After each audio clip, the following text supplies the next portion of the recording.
নমস্কার বন্ধুরা, আমার চ্যানেল মৌজ গার্ডেন অ্যান্ড কুকিং আপনাদের অনেক অনেক স্বাগত। এই যে এখানে রেখেছি আমার নয়নতারার সমস্ত গাছ এখানে শিফট করেছি। পেছনে আছে দেশি ভ্যারাইটি, সামনে এগুলো হাইব্রিড। কালারগুলো আপনাদের আগেই দেখিয়েছি, হয়তো চিনতেও পারছেন। তো বলেছিলাম পিস লিলিকে চেঞ্জ করে দেবো জায়গা। এই যে পিস লিলির এখন একটু ছায়াযুক্ত জায়গা দরকার।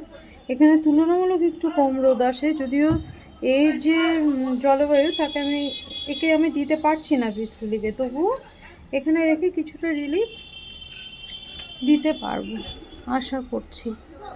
এখানে তো একটু ফুল আছে, এটা ফুটে যাবে। তো এদেরকে এখানে রেখে দিয়েছি, আর এদেরকে এখন একটু রোদ দরকার এদের, যার জন্য এতদূর যদিও রোদ আসে না, তবু একটা তাপ আসে, রোদের একটা ঝালাস আছে।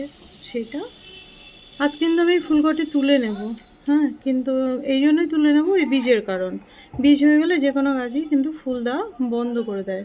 আমি খুব বেশি জল দিই না নয়নতারাতে। মাটিগুলো দেখছেন কালো জন্য মনে হচ্ছে হয়তো ভেজা, কিন্তু অ্যাকচুয়ালি ভেজা নয় অতটা। এই বন্ধুরা, এটি নিয়েও শেয়ার করে দিলাম।